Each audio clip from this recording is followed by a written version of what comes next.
嗨，歡迎又嚟到而家樂趣嗎？今日好好天啊，有太陽啊！最近咧，我愛上咗種嘢啊。其實種嘢咧呢樣嘢，我喺香港嘅時候咧都有種過嘅。不過咧，我嘅種植經驗咧就唔係太多。咁同埋香港嘅地方好細啦，我哋冇露台啦，咁淨係得廚房咧嗰個小小嘅一個凸起出嚟嘅位咧，我就喺嗰度種嘅。咁我以前種過最成功嘅咧，就係有檸檬葉啦，有番茄仔啦，仲有呢個虎尾蘭啦。咁呢三樣嘢咧，我都係唔使話點樣施肥咧，就係淋水咧，佢就已經生得好好噶啦。咁其他嗰啲香草類咧，就唔知點解種極都死啦。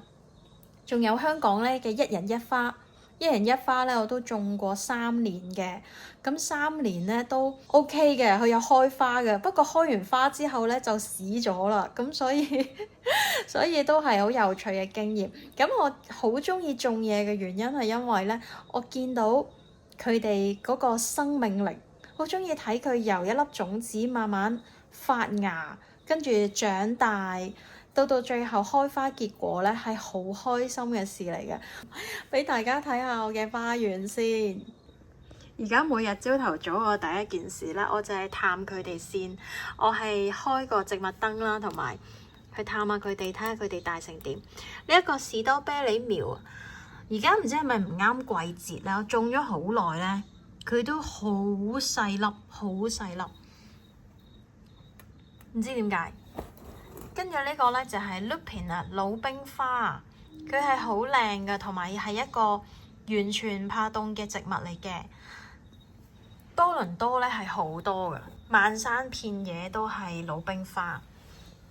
咁而呢一個呢，就係芫茜，芫茜我以前香港種過，又係種死晒嘅。喺呢度呢，唔知係種得成唔成功呢？呢個咧就新年買翻嚟嘅，呢個係玉樹啊，咁唔好理佢啦，呢個好粗生嘅。另外呢邊咧，呢4棵咧就係向日葵，噔噔係向日葵嘅苗嚟噶。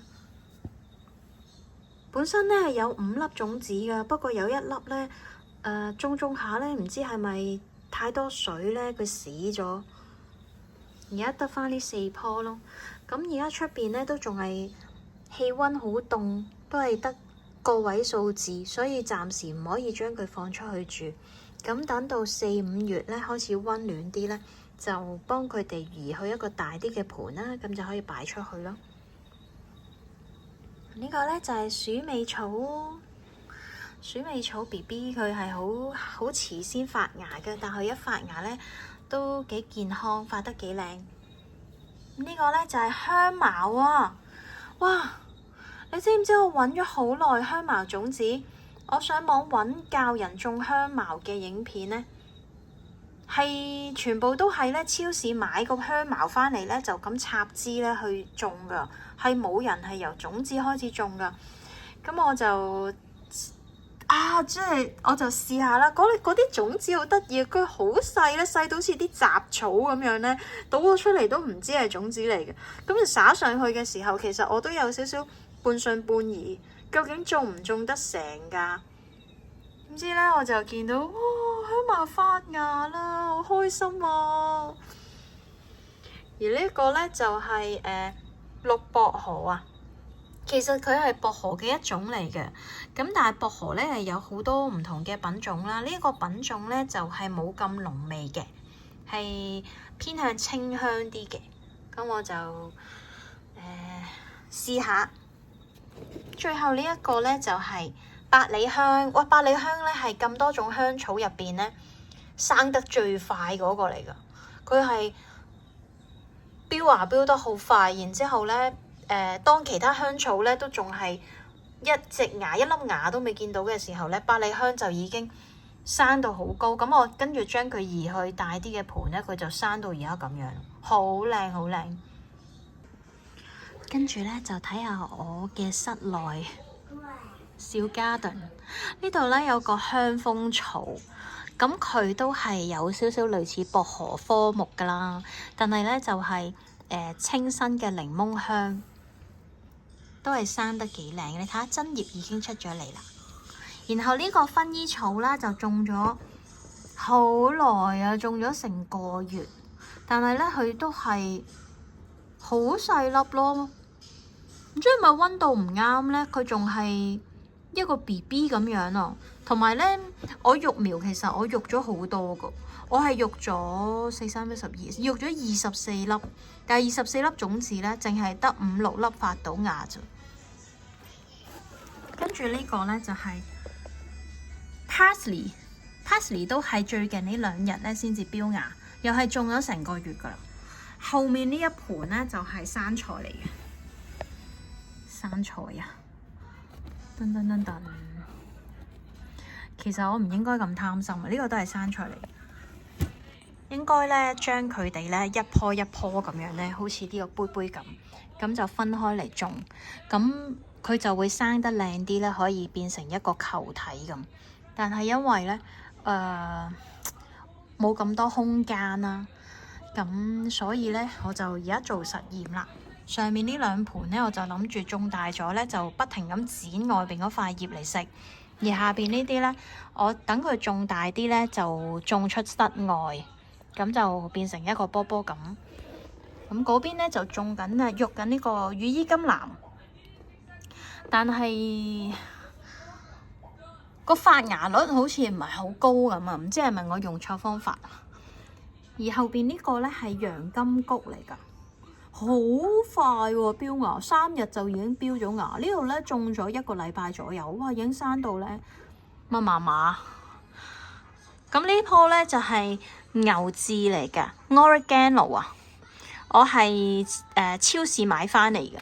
咁然後就分咗盤啊，一剪咗個枝咧就分咗多一盤出嚟，都生得幾健康。後邊嗰2盤咧就係、番茄嚟嘅。一個係番茄苗嚟，但係呢2棵咧唔係種得好健康。呢棵就好靚，呢個係番茄苗嚟㗎，同一盤嘅種子出嚟嘅。不過咧就有一棵已經係死咗啦，而家得返3棵咯。咁隔離呢一個咩嚟㗎啦？呢個咧係 Morning Glory， 係呢個牽牛花嘅一種嚟嘅。咁我又係咧種咗3粒嘅，我育咗3粒苗，但唔知點解咧，又係得2粒咧係發到芽啦。後邊嗰度咧有個羅勒啊 ，basil， 呢個又係生得好靚好靚嘅呢個 basil。下邊呢度仲有一盤，都係羅勒嚟噶。噔噔噔噔噔噔噔噔啊！仲買咗個植物燈嚟去照佢，不過個植物燈咧唔夠光啊。下邊呢個咧係咩咧？呢個咧我用個雞蛋殼咧，而家育緊辣椒啊，好似發緊芽。呢個之後咧再報道一下。上去上面先。上面呢度咧就係最初咧育呢個香草苗。但係咧，呢個育苗盤好似唔係好啱香草，唔知係泥嘅問題定乜嘢，咁我就後尾冇用到啦，移咗去大盤。咁呢2棵咧就係呢個9層塔，即係泰國羅勒，係我哋去食越南河粉嘅時候咧撻翻嚟嘅。係佢俾咗一大紮我哋咧放落個越南河度食啊，咁但係我哋食唔晒咧，跟住用紙巾包咗翻嚟咧去生根，咁啊插水插咗2個禮拜啦，不過生根啊生得有啲慢，係見到佢好似有少少芽仔飆出嚟啦，咁當佢生晒根之後咧，我就會將佢種入去泥土裡面，帶大家出去睇下我嘅露台咧，我就種咗呢個噔噔紅菜頭啊！我個朋友話紅菜頭好容易種嘅，就咁佢劈落泥咧，佢就自己生噶啦。咁但係咧，我冇花園啦，我就攞咗呢啲種植袋就嚟試下種。咁呢，我就由育苗開始，我就一路都係劈喺室外嘅，咁就擺咗好耐咧，都唔見佢發芽喎。啊，終於啦，原來佢發芽發得慢咧，因為凍啊嘛。噔噔，你睇下，佢標咗啲芽仔出嚟啦喺呢度，跟住呢度又有，仲有呢度又有2棵。如果我冇記錯，total應該係種咗5棵嘅，就係1、2、3、4、5咁樣。好期待，好期待呢個紅菜頭，我好中意嘅，攞嚟煲湯咧係非常甜，又超有營養。好啦，我身後邊啦，身後面呢度咧，呢一個咧就係叫做圓柏啊，係呢個柏樹類啊，扁柏類、側柏類嘅親戚。咁呢一種圓柏咧，佢嗰個形狀就好似一個波波咁，同埋佢個品種就係比較細小啲，佢係生長慢嘅，所以咧就比較適合我哋呢啲小型家庭咧去種植咯，就唔會種到好大咯。因為柏樹咧本身係可以生到好高，佢可以每年咧生12寸。6至12寸，咁咪生下咧，種下轉到成棵樹咁啊！咁我冇咁多空間咧，我就唔買咁大盆翻嚟啦。然後隔離呢度就種緊葱，係啦，葱呢邊呢個咧就係堆肥桶嚟嘅，咁我就試下做呢個堆肥，雖然係好慢。但係我有嘅時間我唔急嘅，咁我預佢擺下1年半載咧，咁就可以自己做啲堆肥嚟用啦。咁隔離呢一度咧就係、都係葱，但係呢個係早期種嘅葱。咁隔離呢個咧就後期啱啱琴日新鮮種嘅。咁至於呢個日本番薯咧就係一個失敗之作嚟嘅。我喺超市咧攞咗個日本番薯嘅種啦，咁就切頭切尾，咁我見佢生咗少少根咁，我就掉入去種啦。咁但係咧，佢就冇標到芽不特止咧，仲不停咁發毛，係發毛，開始有少少嘅白色毛菌，跟住生下咧，生到成個盤都係，我係咁筆啲泥去擁實佢，諗住好啲啦，點知佢都係不停咁生。咁我奶奶就話冇得救啦，因為佢已經進入咗呢個發毛嘅模式咧，咁佢最後嘅結果就會變成堆肥，所以我就搬佢出嚟喺呢個通風嘅地方咧，由得佢曬下、吹乾佢啊，就之後就用嚟做堆肥咯，冇辦法啦，呢個經驗啊，呢個。我室內咧仲有少少啊。好啦，室內呢度咧又介紹下先。呢棵係白掌嚟嘅，係我嚟加拿大第一盆種嘅植物。咁初買翻嚟好靚㗎，好多白色嘅花㗎。咁話說佢係一個適合室內種植，唔需要好多光，唔需要陽光直射嘅植物啦。咁我咪擺喺室內咯。跟住擺下咧，我就將佢搬入廁所啦。點知咧？佢就由有花變到綠色花，跟住最後咧就淨係得葉，就冇花，就不停咁生葉。跟住我最近咧就上網學點樣救翻佢咧，就係教我要換個大啲嘅盆啦，跟住修剪下啲枯葉啦，然後咧就俾啲肥佢。咁我就俾咗啲雞屎肥，同埋俾咗一啲開花嘅營養肥咧，你睇下。佢開始有呢啲花冧出嚟啦，呢啲係花冧嚟噶。咁佢生下生大啲咧，佢就會開花噶啦。期待啊！咁呢棵咧就係風信子，我喺 Rona 度買噶。風信子係一個好香嘅花嚟噶。我見到人哋種咧，我就好羨慕啊！咁我咁啱見到，我就買咗翻嚟咯。因為呢度係揾唔到風信子嘅種子。咁呢一個咧，呢一棵咩嚟㗎？呢個係 Rosemary 啊，係啊，呢個都係香草嚟嘅。我種咗一個香草樂園啊，都生緊啦，開始標緊芽啦。喺隔離呢一棵咧，就喺農場度買嘅，俾我種到咧好核突啊！佢係龍血樹啊，咁亦有啲似虎尾蘭啲 friend 啊，咁以為好容易種咧，咁一路都係擺喺廁所度裝飾㗎咋，點知擺下咧，擺到佢乾晒啦啲葉，跟住又枯晒啊黃晒啊嘛，咁我就剪走晒啲枯葉咧，然後又將佢移植一個透氣嘅盤咧，就睇下夠唔夠得翻啦。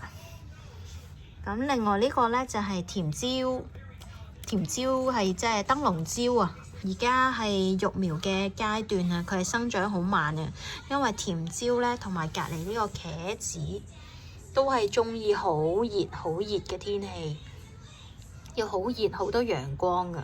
而家仲係春天咧，咁鬼死凍咧，佢哋仲要喺室內嗰度慢慢育下苗先。茄子都係，佢哋係要好大嘅空間噶。等佢咧夏天暖啲咧，再大棵啲嘅時候咧，我就會搬佢出去呢啲種植袋嗰度種咯。咁呢盤又係生菜嚟嘅，呢個係牛油生菜。隔離嗰個薑咧又係失敗咗噶啦，因為呢度好難種嘅，薑本身係好難種，加上呢度又咁凍咧，種唔到啊，所以我放棄啦，留翻啲泥嚟種花。咁呢邊咧，呢堆係咩嚟嘅？呢堆全部都係我自己自製嘅有機肥。有呢個啦，檸檬橙皮液肥，呢個咧係最先第一樽做嘅。後面嗰度咧有一個果皮液肥，有蘋果皮、香蕉皮、橙皮，跟住咧呢個係洗米水橙皮液肥啊。咁另外呢兩樽呢係納豆肥。我將啲唔食嘅納豆呢，就將佢加水、加糖啊、加黃糖呢，咁發酵咗呢就可以攞嚟用，係啲好有營養嘅有機肥。後面嗰樽呢係，睇先，後面呢樽。後面嗰樽係橙皮液肥，噔噔完。仲有我呢一個啊，呢個呢就係儲啲果皮、蔬菜皮留嚟做堆肥嘅。頭先漏咗講啊，仲有一堆雞蛋殼啊！呢度我呢有啲雞蛋殼呢。洗乾淨之後呢，就擺到曬乾佢，乾咗之後呢，我就會將佢壓成粉呢，就又係做肥料咯。因為雞蛋殼就係最平又天然又好有用嘅一個肥料嚟。仲有講漏咗呢一個，呢個呢係堆肥嚟嘅，又係咁，但係呢個堆肥呢，就係無臭嘅堆肥。當我食完啲甩屎啊啲咁嘅樽呢，咁就去用嚟整堆肥，一層一層咁樣啦，泥土啦，跟住